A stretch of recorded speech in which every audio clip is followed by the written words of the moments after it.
My name is Alex. I took the night shift at an Amazon fulfillment center because rent and a medical bill do not negotiate, and because the job was there when school and babysitting and every other promise fell through. Before this, I was in community college studying supply chain basics, which feels ironic now because here I live the glossary every night. I am a picker-packer on the receiving line. I scan labels, I move pallets, I log exceptions into a small terminal that never really listens, and my life became a rhythm. Work, sleep, repeat. That was the life before the rules started to look like warnings. My backstory is simple but not neat. I grew up moving between two apartments, my mother working overtime, my father out of the picture, a childhood of temporary addresses and longer lists of things not to expect. I once fixed an old scanner with duct tape and a prayer and kept it working for a month because replacements waited for someone with a title I did not have. I learned to manage time in blocks and to be quiet about money. At 19, I took a night shift at a small logistics hub, then another, then this center on the edge of the industrial park.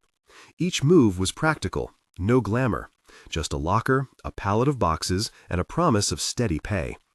College taught me the words and the diagrams, but not how it feels to sleep on a foam mattress in a mezzanine dorm that overlooks the floor and wakes me with the smell of cardboard. The dorm is a converted office, cheap cots, a communal kettle, and a single fluorescent that hums like a heart monitor.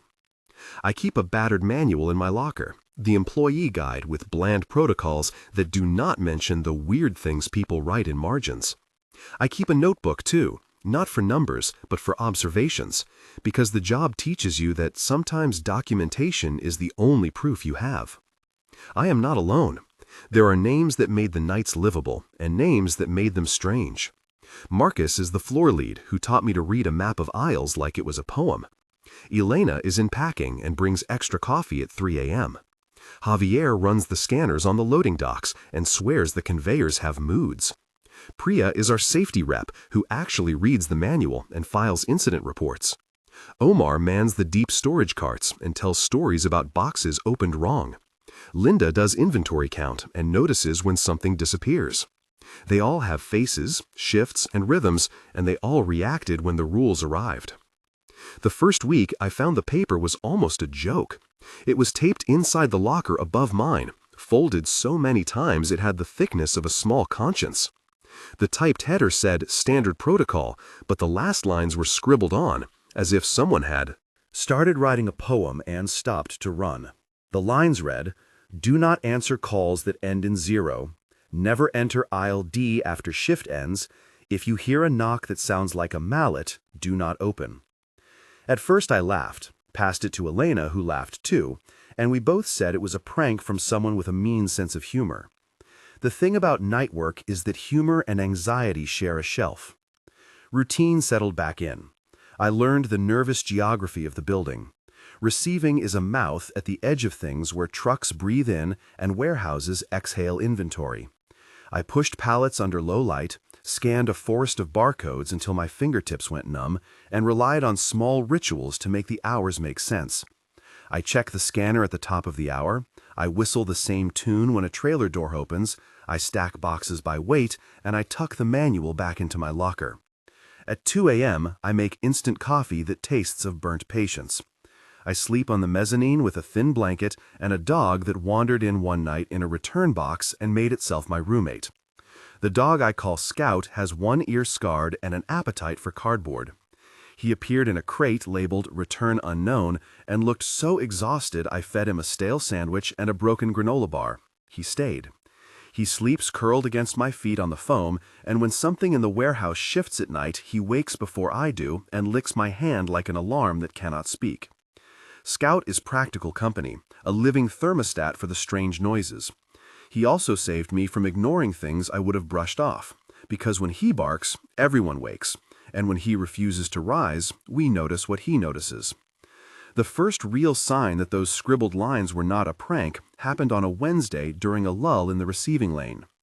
I was scanning a stack, the scanner's little light cutting across labels that read the same as always. My scanner gave a small whine and displayed a notification that made no sense. Exception closed, no log. I frowned and called Javier over.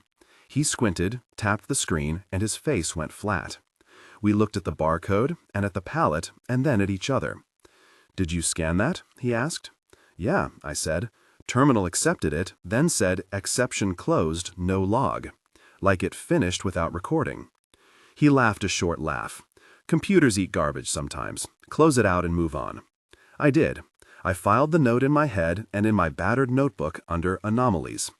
That night, at 3 a.m., I found my notebook with pages creased as if someone had read them and folded them back to a favorite line. Scout was at the edge of the mezzanine, growling at nothing. There was a faint sound of knocking from aisle D that sounded like someone tapping with a mallet.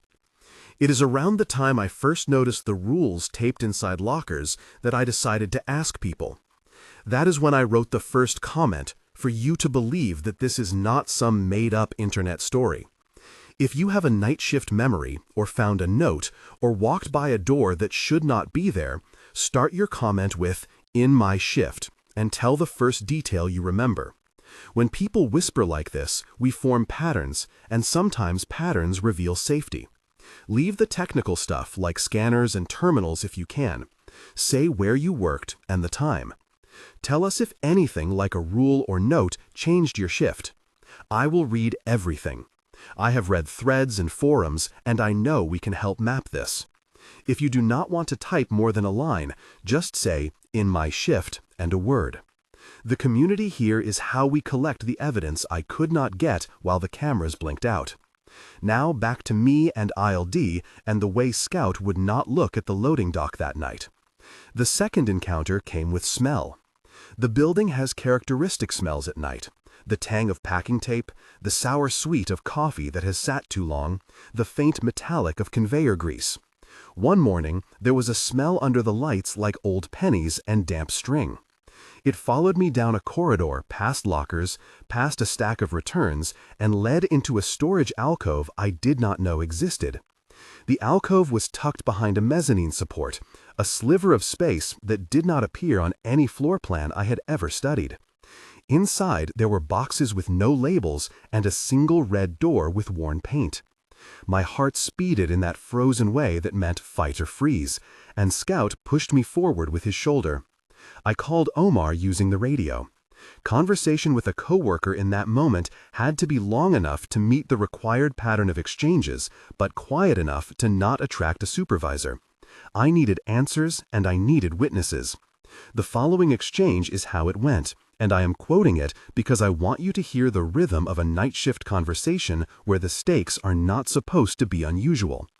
"Hey Omar, you around the mezzanine?" I asked. "In the cart bay," he replied. "What do you need?" "Got a weird smell and a red door behind the racks. You see that before?" "No, never." "You sure you're not looking at a pallet wrap?" he asked, careful. "I am sure. Scout found it. There are no labels, just boxes," I said. "Do not open anything," he said. "That is the rule from the paper in the locker," I said. "But I need to know if you have a map of that area."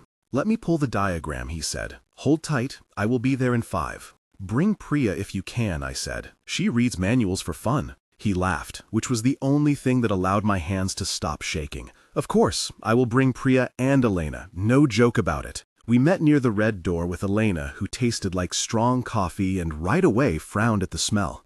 Priya held the manual and recited the protocol for unauthorized storage spaces, and then she paused. The printed map in the manual said no door at that location. It said deep storage on the blueprint, but where we stood, it listed only support beams and empty floor. Marcus arrived then, because Marcus walks the building at odd hours and knows every crack and conduit. He looked at the door and said, "That is new," which is the sentence I have been trying to parse ever since. We argued in whispers about procedure. The rules we had been given at orientation were precise about safety and scanners and not about red doors or knocks. We all know logistics language, and we used it. We checked our scanners for active readouts, we tried to ping maintenance, we wrote an incident report, which in itself felt like a ritual to keep reality tethered. The recorded dialogue with Marcus went 6 exchanges, as required for me to feel heard and to create a log where none had been before. "Marcus, is this on the map?" I asked. "No," he said. I worked the night shift for years, and this is not on any of the blueprints I carry. Should we call facilities? Priya asked. Call them and say what? Marcus said. Call them and say there is a door that should not be there, and they will say we misread the drawing. That is what we are telling them, Elena said. We found an unlabeled door. File it, Marcus said. Write the report, then wait. Do not open the door. We filled out the incident report with hands that wanted to do more than tick boxes. The terminals accepted our input, but later that morning I noticed the report had a status that said, closed with no action. I copied the lines in my notebook and circled them twice, because repetition helps memory stick. The evidence escalated slowly and then all at once. Boxes that had been there in aisle F one night vanished by the next.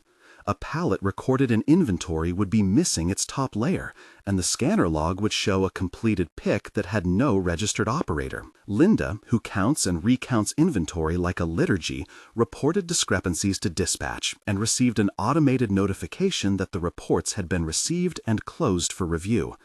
The notification looked like any other, but the timestamp was off by 12 minutes from each actual scan. The message had a shorthand that I had not seen anywhere else. It read, "Anomaly handled, no witness." I started keeping logs of my own, physical pencil on paper, because the terminals lied or glitched or were edited afterward.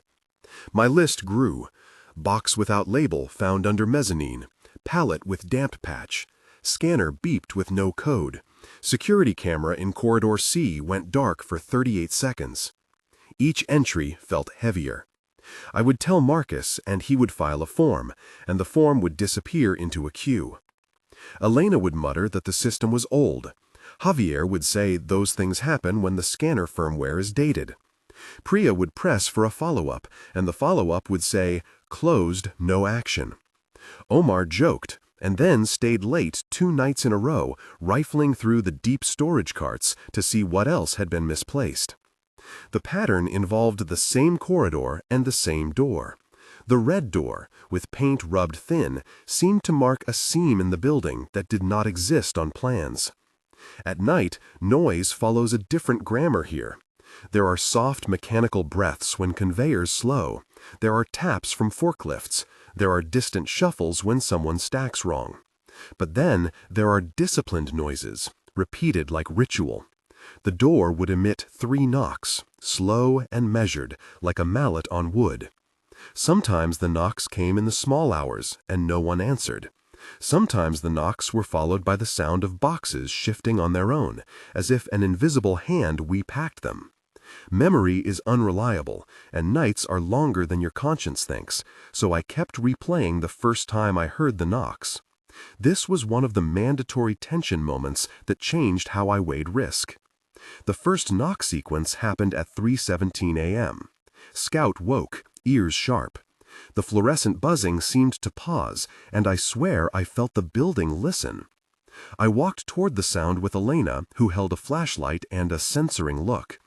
We had a conversation that fits the mandatory pattern, and I will transcribe it because it matters. "Do you hear that?" I said. "3 knocks," she whispered. "They are coming from the red door." "Why would someone knock that way?" I asked. "Maybe someone locked out," she said. "Maybe a vendor." "I do not like the way Scout looks at it," I said. "Neither do I," Elena said. "Do not answer. Remember the rule in the locker." We stood 2 minutes, because minutes stretch at 3 a.m., and then the knock stopped. The silence that followed was not quiet. It was a held breath. We backed away and filed another report. The report was acknowledged and then later flagged as closed with no follow-up. That made no sense. It changed how we trusted the logs.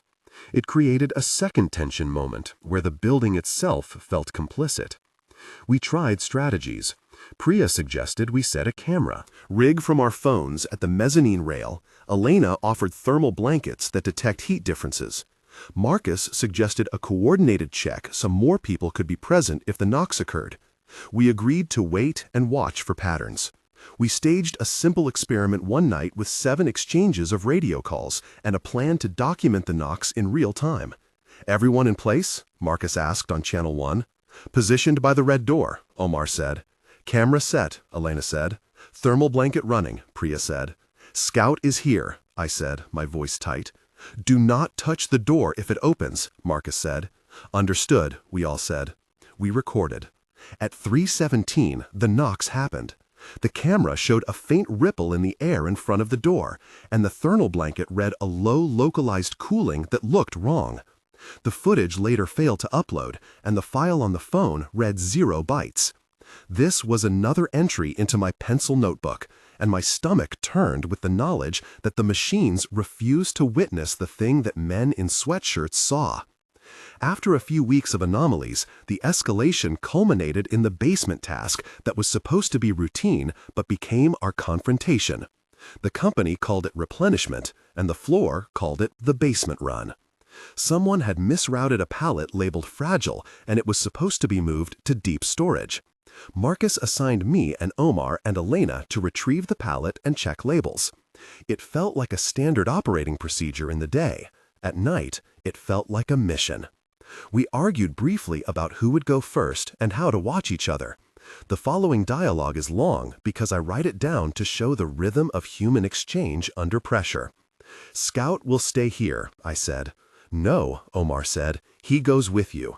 Not negotiable, I said. He is small and he will get underfoot. Then I go, Elena said. No, you do not have to. Marcus assigned the pick to Alex for the scanner logs, Omar said. I have the logs, I said. I will take the cart. Elena, take the left flank. Omar, you circle back. Ready on, Marcus said. Keep lights on. If something goes wrong, you yell code red and we come.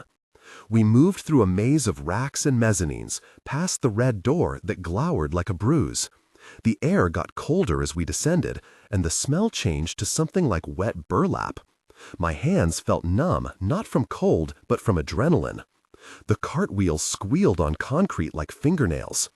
When we found the pallet, the boxes were intact, but the top box had a small hole bored like a keyhole. Inside was nothing but shredded tissue and a small paper with handwriting that said, "You took the wrong route last time." I felt a coldness that had nothing to do with temperature. Elena swore under her breath, and we exchanged. Take a picture, Omar said. I am trying, but the phone keeps blacking, Elena said. Pack it back and log it as damaged, I said. No, Omar said, not this time. We take it to Marcus. We do the procedure. We put the pallet on the cart and wheeled it up.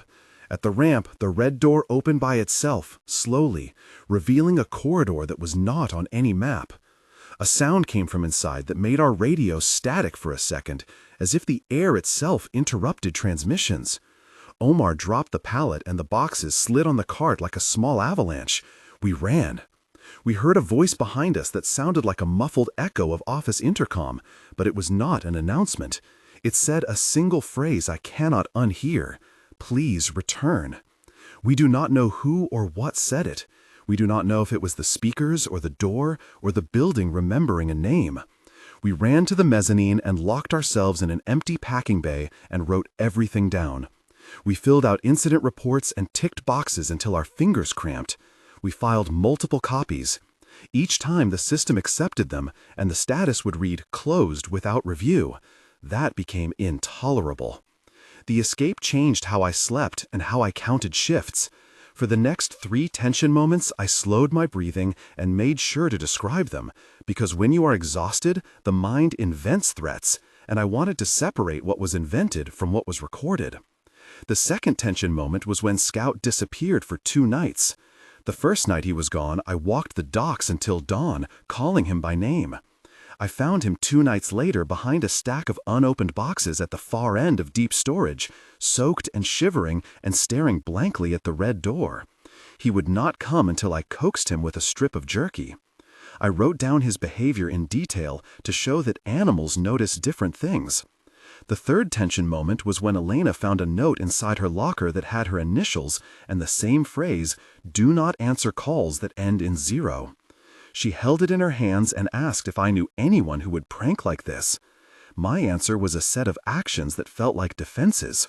We burned the paper and then later found a fresh scrap folded under our shared kettle. Someone or something was relentless. Each final paragraph about these moments was 2 to 3 paragraphs long, because I wanted to stretch the memory and hold it like a physical thing until it fit. We tried to escalate within the system.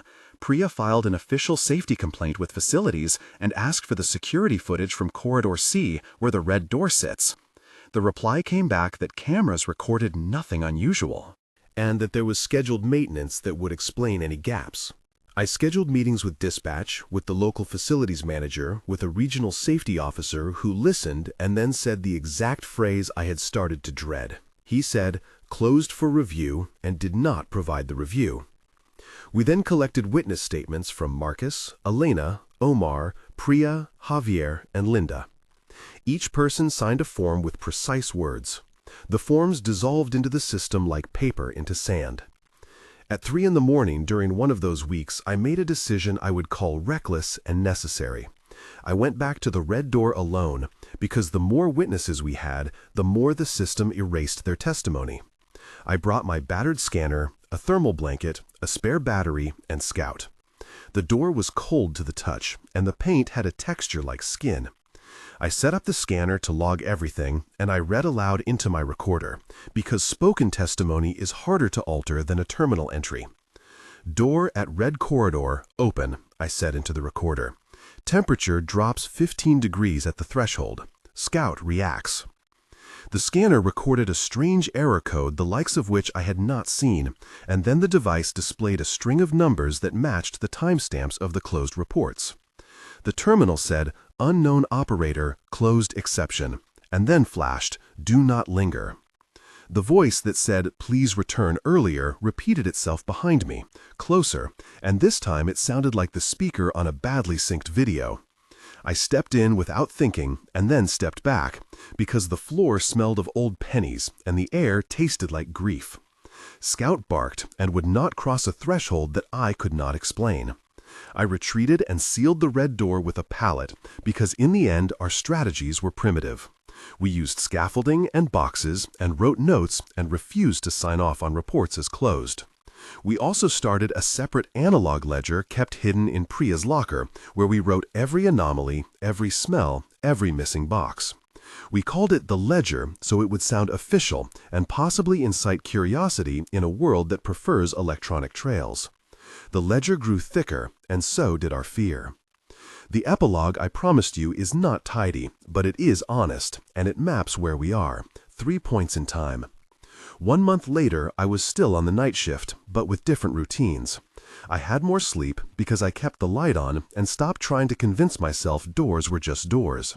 Scout slept by the entrance to my bunk and would not wander near Corridor C. Marcus had been transferred to day shift, supposedly for coverage reasons, and then for reasons tattooed in gossip about facilities that do not make sense to anyone who works nights. Elena took unpaid leave for a week after the pallet incident and came back quieter. Priya submitted another complaint, and this time she printed hard copies and delivered them personally to a regional office. Linda switched teams and was replaced by a temp who refused to go near the mezzanine after a week. 3 months later, I had enough money to put down a deposit on a studio across town, and the ledger had grown into a binder of folded notes and photocopies. We had collected 6 witnesses who would attest to hearing knocks and seeing unlogged pallet movements. A freelance journalist named Maya reached out after reading a forum post from Omar and asked to see our anonymous notes. She took copies and promised to look into the maintenance logs. She called once and said that the building's maintenance schedule had a phantom entry the night of our first knocks, and that some vendor had marked a task complete when no one had been there. It was small progress. The company still showed no official record of a door. The security footage for Corridor C still had an inexplicable black frame on the files that mattered. 6 months later, I had moved into the studio, and the job at the fulfillment center became a chapter more than a habitat. I still walked the floor sometimes to pick up extra shifts, and the red door remained painted and stubborn.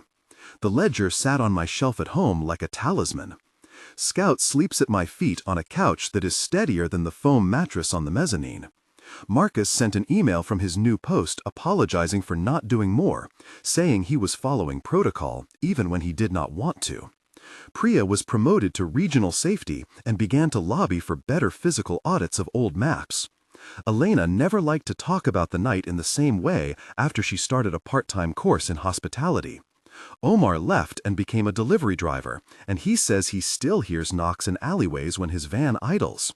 Linda visits and brings new count sheets and a tired smile. I do not pretend we solved anything. Some doors remain closed because they simply will not open for us. Some reports stay closed with no action. There are nights when I still hear a pattern of knocks in my dreams, and I check my phone to see if the ledger has updated itself. The practical lesson is blunt. Keep a paper record. Trust the people who show up for you at 3 a.m. Do not rely on a terminal that can be edited, and do not ignore the animal that refuses to cross a threshold. If something in your workplace reads like a rule that makes no sense, write it down and share it. If enough people add lines to a ledger, some patterns become visible. If you liked hearing this and want to follow what happens next, subscribe. I will put the ledger online in fragments, and if you Have your own shifts to report. Start your comment with "in my shift" and tell the first detail. I will read them, and if one fits the map we have started, I will reach out and try to connect the dots. For now, I sleep better in a different bed, but I check the old building on the night I am scheduled, because you never know when the ledger will demand one more entry. If you ever work the night shift and you find a paper with strange rules, tape it somewhere safe. Take a picture, and do not answer calls that end in 0. If you come to the red door like I did, take someone with you and bring a pencil.